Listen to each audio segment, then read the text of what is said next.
ভাল লাগছে আজি এই ফেবলা বড়োপাৰা চুপাত আমাৰ কমেও UPPL কৰ্মী 50 জন UPPL কৰ্মী আমাৰ BPF-ত যোগদান হয়।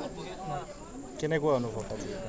অনুভৱটো ভাল লাগিছে মোৰ আজি কোকলাবাৰী সমষ্টিৰ এজন কেণ্ডিডেট হয় মই নিজকে BPF-ৰ পৰা জিকি যাম বুলি মই আজি 100% কথা দিব পাৰোঁ আৰু কিমান আশাবাদী? ক'লোৱে 100% বুলি আশা কৰিছে আৰু এইবাৰ UPPL-ৰ কোনো ধৰণৰ ভাল ফলাফল নহ'ব নেকি? নাই UPPL-এ ৰাইজক যেটো প্ৰতিশ্ৰুতি দিছিল সেইখিনি তেখেতসকলে কোনো ৰাখব পৰা নাই এই হিচাপত UPPL হিচাপত ৰাইজে বিশ্বাস নকৰে আজি যিখিনি UPPL কৰ্মীয়ে তেখেতসকলক বিশ্বাস নকৰাৰ কাৰণে আমাৰ BPF লগত যোগদান হয়। বিজেপি দল উঠি পৰি লাগিছে কি হ'ব বিজেপি? হয় বিজেপি আমাৰ ছেকেণ্ডত থাকিব আমি কিন্তু ফাৰ্ষ্টত থাকি আমি জয় হ'ম। কিমান হাজাৰ ভোট লাভ কৰিব? মই কোকলাবাৰী সমষ্টি হিচাপে মোটামুটি 27,000 ভোট লৈ মই জিতি যাম। আৰু বিজেপি কিমান পাব? বিজেপি মোটামুটি 12,000 মান ভোট পাব পাৰে তেখেতসকলে UPPL-এ এনে 7,000 মান পাব পাৰে।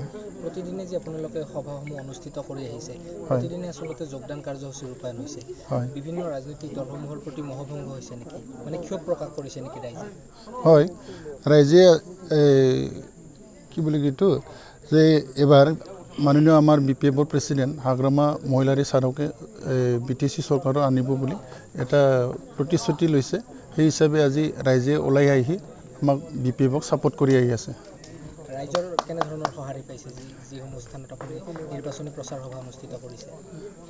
আমি কিছুমান চুপাত এই মিটিং কেম্পেইনত গেলি সেইখিনি আমি ৰাইজৰ যিখিনি সঁহাৰি পাইছোঁ সেই সঁহাৰিটো পাই আমি 100% এবাৰ মাননীয় আমাৰ হাগ্ৰামা মহিলাৰী ছাৰৰ চৰকাৰটো আহিব বুলি ক'ব পাৰোঁ।